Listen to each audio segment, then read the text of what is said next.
Hello everyone, I hope you're all doing fine. And in today's video we want to talk a little bit about how difficult Aikido is to learn.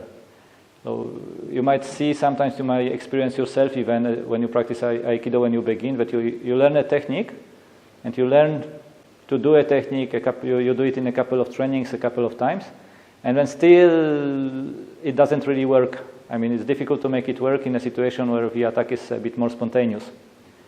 So what we want to talk about this is actually why this happens, what is the difference between the technique itself, the physical movements of the technique, and what is beyond the technique or underneath the technique, and how to learn it, I mean, how to work about it, what to focus on when learning Aikido, and we hope that it will make learning Aikido easier for you.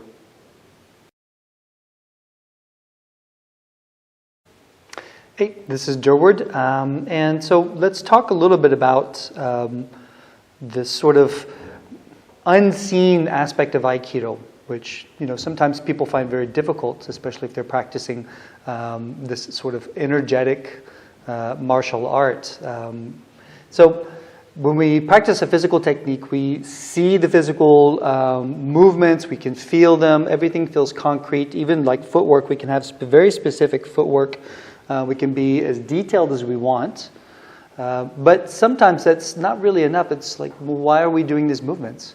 This doesn't seem like it would work, maybe in a real conflict, a real physical fight.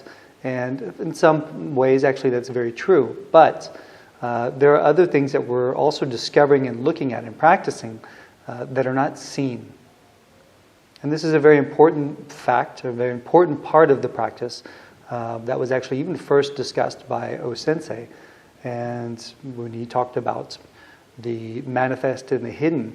The manifest would be the technique that we see, practice, and the hidden would even be the sort of energetic part of it, or even more other sensitive parts of discovering some subtleties in the technique. Okay? So let's say, for example, even just with a very simple grab, katate dori, and in that simple grab, we could practice, okay, how do I want to hold my hand in this position?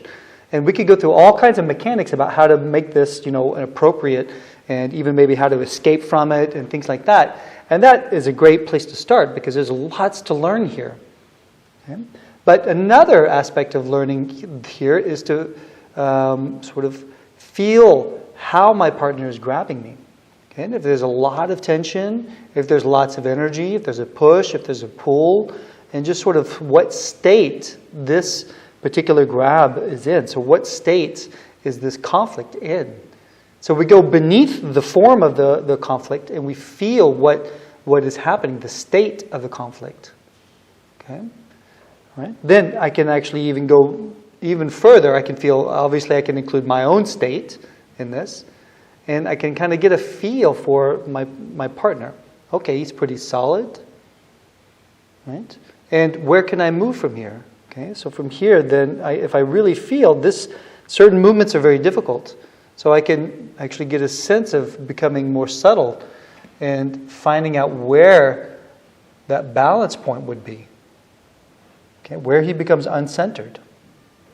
So there are a lot of different subtle things here to discover. Okay?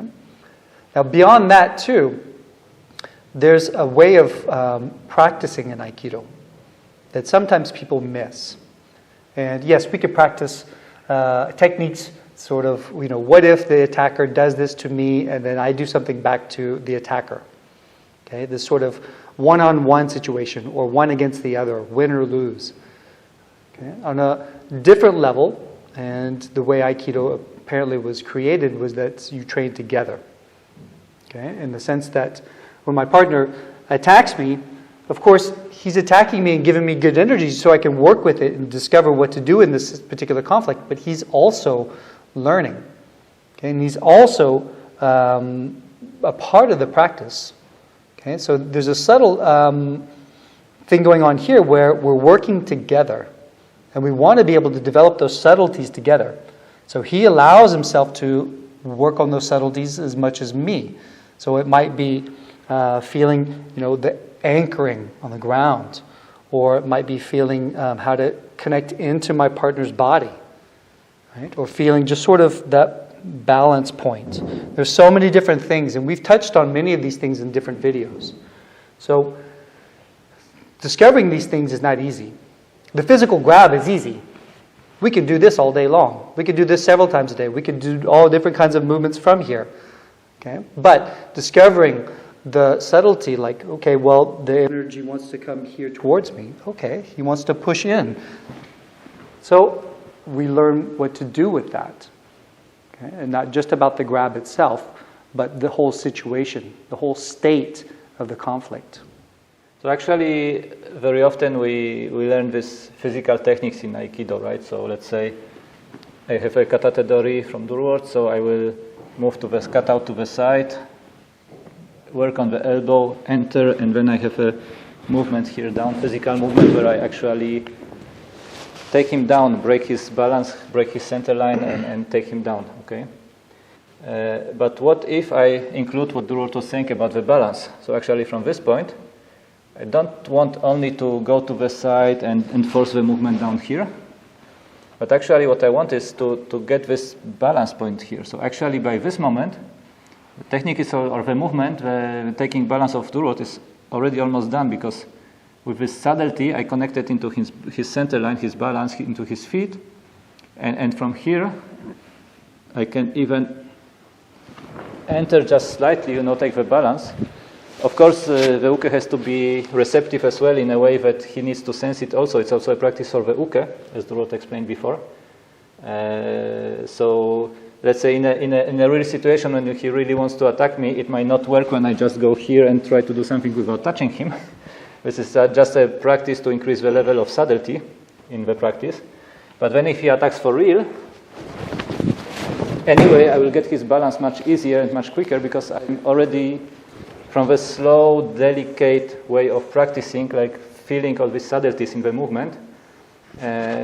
When I have this included or practice in my movement, when I do the movements faster with a more aggressive attack, it comes all together automatically. I don't have to think about it. I don't need to try to do it. Just when I do the movement, it comes automatically. So if you look, for example, for a Yokomenuchi attack, yes, there is this attack where I block and then enter and do the technique, whatever technique I might do from here, Ikkyo or Nikyo or whatever. But if it's a really strong attack and I have this subtlety of entering and taking the balance, feeling the balance and going with the balance, you can see that even the first entry is already bringing the attacker down. So this is kind of, this is what comes with this practice, which is underneath the technique, or underneath the technique actually, which is supporting the technique. And in the end, you can apply all of this maybe in a real situation. You can apply all these subtleties without doing a specific form of a technique that you learn in the basic training, but you just go with the principles. You move using the principles, using these subtleties, and then this is the way to react in a quick and natural way under pressure, where you don't have to think, how is he attacking me, which technique I can do for this. You just go with it. But as Durward said, this is the more difficult part to learn about Aikido, because this is the part that you don't really see when the sensei is showing the technique. So there are some other ways of practicing, of explorations that we do to develop these aspects that are beyond the technique or underneath the technique. Just thank you for watching, and if you like what you see, please subscribe, hit the like button obviously, and that way we can make more of these different, varied, interesting videos about Aikido. Thank you.